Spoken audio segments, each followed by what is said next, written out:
Olá, meus queridos alunos. Hoje nós iremos para a nossa terceira aula de História. Falaremos sobre tempo, espaço e formas de registro. As formas de pensar o tempo. Como percebemos a passagem do tempo? O tempo é a matéria-prima da história.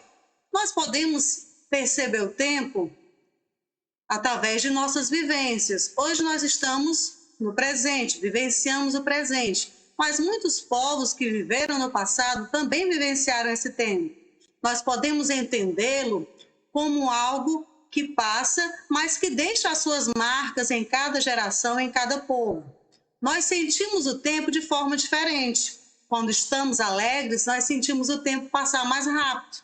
Mas também quando estamos passando momentos difíceis de dor, sofrimento ou dificuldades em nossa casa, em nossa sociedade, nós percebemos esse tempo ele passar mais lentamente. Então, o nosso psicológico também influencia a nossa forma de ver o tempo. E nós medimos o tempo. Nós usamos vários mecanismos para medir esse tempo, que é o tempo cronológico. É o tempo que nós podemos contar. Nós usamos o relógio, nós podemos usar o calendário, podemos usar a linha do tempo e outras coisas. Formas de organizar e pensar o tempo. Então, nós temos o tempo da natureza. O tempo da natureza é o tempo natural, não feito pelo homem, não medido pelo homem. É o tempo do ciclo da vida. É o tempo que você nasce, cresce, se desenvolve e morre. Esse é o tempo da natureza. E o tempo cronológico é aquele que nós contamos. O ciclo da gestação de uma grávida, ele é contado nos meses. 9 meses, 40, 41 semanas de gestação, a criança nasce. Esse é o tempo cronológico. Mas o tempo natural é o tempo de toda a gravidez.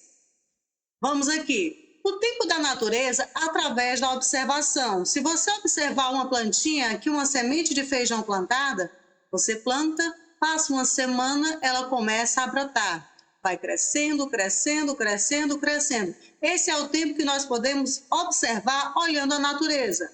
O dia, a noite, o envelhecimento, quando você é jovem, o cachorrinho aqui na imagem, né? O jovem, depois você vê o cachorrinho que era um filhote cresceu e o jovem também envelheceu. Assim a gente percebe a passagem do tempo.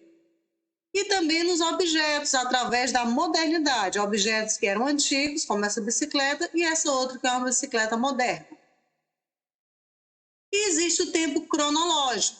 O tempo cronológico é o tempo linear, ou seja, que nós podemos contar, organizar, que podemos medir e organizar sequencialmente as unidades e medidas. Como você vê aqui a ampulheta. A ampulheta é uma das primeiras formas de se medir o tempo, que usavam areia. A ampulheta ela não media um tempo grande, geralmente era de 1, 2 a 5 minutos. Mas nós temos também aqui, como você vê na imagem, a linha histórica. Essa linha aqui, se você perceber, ela vai contar o tempo de 4.000 a.C., o AC, antes de Cristo, até a Idade Contemporânea, em 1789. Começando da pré-história, depois veio o marco histórico, a invenção da escrita, entrou a Idade Antiga, a queda do Império Romano vai marcar a Idade Média, a entrada da Idade Média, depois outro marco da história, a tomada de Constantinopla pelos turcos, que entra a Idade Moderna, e depois o início da Revolução Francesa, que vai dar início à Idade Contemporânea. Nessa linha do tempo aqui, você vê a história dividida em pré-história, Idade Antiga, Idade Média, Idade Contemporânea, Idade Moderna e Idade Contemporânea. E nós temos aqui também o relógio de bolso, que foi também um dos primeiros inventos usados para medir os segundos, minutos e a hora. Diferentes calendários. Os marcos temporais que determinam os diferentes calendários, eles estão relacionados com a cultura de cada povo. Cada povo tem uma cultura específica e eles todos os calendários consideram o tempo natural e os eventos que são importantes, no caso, para cada povo, para cada nação. Você vê que o calendário do 1º de janeiro do ano 2000, que vai ser no calendário, o 1º de janeiro ele é do calendário ocidental, o calendário gregoriano, no qual nós usamos, e diferentes países do mundo também usam o calendário gregoriano. O calendário gregoriano ele está baseado no ciclo solar, tem como referência o nascimento de Cristo. Já o calendário islâmico, a base dele é a lua. Inicia-se com a fuga de Maomé, o profeta Maomé, para Meca, no ano 622 depois de Cristo. Já o calendário judaico, ele vai levar em consideração a questão aqui do tempo natural, o calendário a lua, lunar, e a parte da criação, e ele parte da criação do mundo conforme está na Bíblia. Já o calendário chinês, a referência também é a lua, e é iniciado no ano 2697 a.C., ano do patriarca chinês Huangdi. Aqui você vê o mesmo dia, 1º de janeiro do ano 2000, no calendário islâmico, o mesmo 1º de janeiro no ano 2000, lá no calendário islâmico não é do ano 2000, vai ser o dia 24 do Ramadã de 1378. E o mesmo 1º de janeiro vai ser o dia 23 de janeiro de 5.760 no calendário judaico. E no calendário chinês vai ser o 7º dia do 12º mês do ano do coelho. Percebam que o mesmo calendário, diferentes povos têm uma visão diferente de contar o tempo e os dias, e também, no caso, diferentes formas de observar o tempo natural. Alguns é o sol, outros são a lua. O nosso calendário gregoriano, ele foi criado no ano 1582, foi instituído pelo Papa Gregório XIII. Ele é um dos calendários mais usados no mundo, mas não é o único. Como nós podemos ver, temos o islâmico, o chinês, o judaico, entre outros. O tempo e a história. Todo fato histórico acontece em local e tempo específico. O tempo histórico, no entanto, organiza-se de forma diferente daquela como são estruturados o tempo cronológico e o tempo natural. Isso ocorre porque esse tempo histórico ele é pensado segundo as experiências dos diversos povos humanos. O tempo histórico é assinalado por rupturas e permanências. Vamos ver aqui as rupturas. As rupturas, como você vê na setinha amarela, elas são as mudanças que são significativas e que afetam uma sociedade ou um grupo inteiro, como o surgimento da internet, por exemplo, e também a invenção da escrita, que foi um marco para a mudança da pré-história para a história. E temos aqui as permanências, que são as estruturas que podem ou não sofrer alterações, mas que essas estruturas elas persistem ao longo do tempo. Um exemplo, as religiões. A religião é algo característico do ser humano desde a pré-história. O ser humano sempre teve a necessidade de religião, então a religião é uma permanência. A contagem dos séculos. Para facilitar o estudo dos períodos mais longos da história, utilizamos o século e o milênio como unidades de medida de um tempo. Um século corresponde a 100 anos. E 10 séculos, isto é, 10.000 anos, correspondem a um milênio.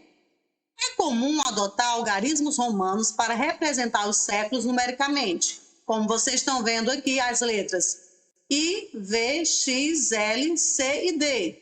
E M representam, respectivamente, o I representa 1, o V representa 5, o X representa 10, o L representa 50, o C representa 100, o D representa 500 e o M representa 1000.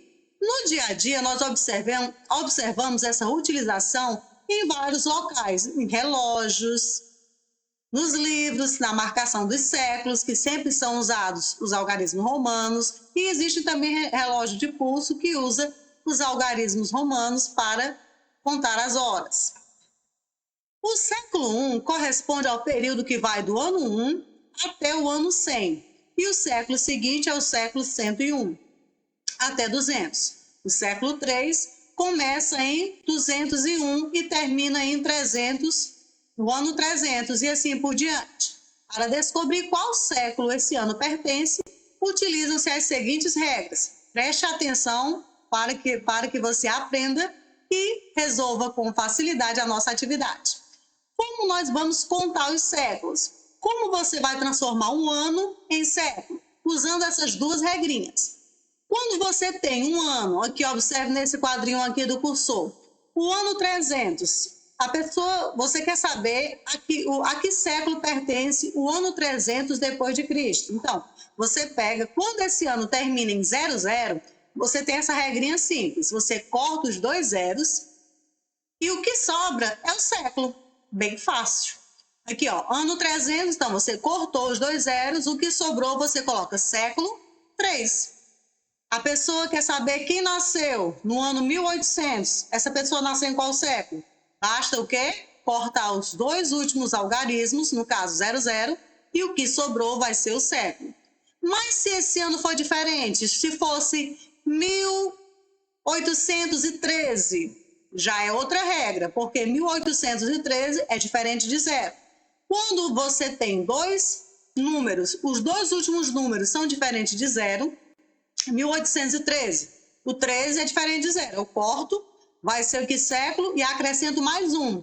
Se fosse 1813, eu cortaria, ficaria 18 e eu somaria mais 1, ficaria século 19. Então, quem nasceu em 1813 nasceu no século 19. Aqui no quadro, observe, para ver se fica mais claro. Você exclui os 2 últimos algarismos, no caso 13, você corta. O que sobrou, você vai somar mais 1. E a pessoa que nasceu no ano 513, ela vai ter nascido, então, no século 6. Por quê? Porque eu peguei o 13, cortei, tirei, o que sobrou foi 5. Esse 5 eu acrescento mais 1, que a regra diz que você adiciona mais um número ao que restou. E ficou o 6. 5 mais 1, 6. Século 6. A pessoa que nasceu em 1999, eu corto 99, eu excluo 99. O que sobrou, 19, eu somo mais 1 e vai ficar século 20, representado pelo algarismo romano 20. E quem nasceu no ano 2021? Ele nasceu em qual século? Muito fácil. Corto os 2 últimos números. O que sobrou, no caso 20, eu somo mais 1 e vai ficar século 21. Nós temos, para facilitar a nossa compreensão, historiadores do mundo inteiro convencionaram a linha do tempo. A linha do tempo não quer dizer que o tempo ele é linear. É claro que muitas coisas, muitas transformações históricas do homem, a questão do trabalho, a questão do domínio da agricultura, tudo isso não se deu de uma forma tão organizada. Mas essa linha do tempo ela foi feita e se colocou uma norma padrão para que a gente tenha uma visão mais organizada da história e assim facilite a nossa compreensão. Aqui você tem na linha do tempo, dessa linha do tempo aqui você vê a história divididas em períodos. Você tem a pré-história, os marcos históricos aqui no caso. A pré-história ela iniciou há 2 milhões de anos com o aparecimento do gênero Homo. Aqui ela vai ser o marco da divisão da pré-história para a Idade Antiga, vai ser a invenção da escrita, que foi mais ou menos entre o ano 3500 a.C. E o marco que vai separar a Idade Antiga da Idade Média vai ser a queda do Império Romano. O marco que vai marcar a Idade Média da Idade Moderna vai ser a tomada de Constantinopla no ano 1553. E o marco histórico que vai marcar, no caso aqui, nessa linha do tempo, existem vários tipos de linha do tempo. Você vai ver a Idade Moderna, o marco histórico vai ser a Revolução Francesa, que ocorreu em 1789, que vai ser o marco para iniciar a Idade Contemporânea, que nós vivenciamos até hoje a Idade Contemporânea. De 1789 até o nosso ano, 2021, nós temos a Idade Contemporânea.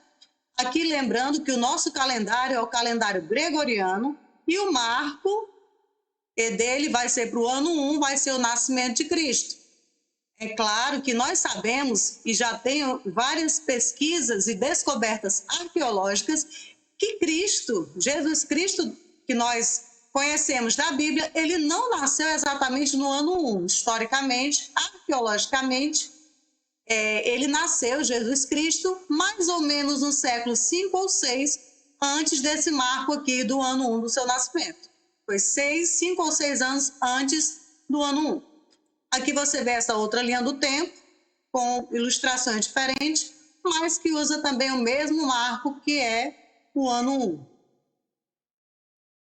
Neste momento, eu finalizo mais um Estudando em Casa e até a nossa próxima aula de História.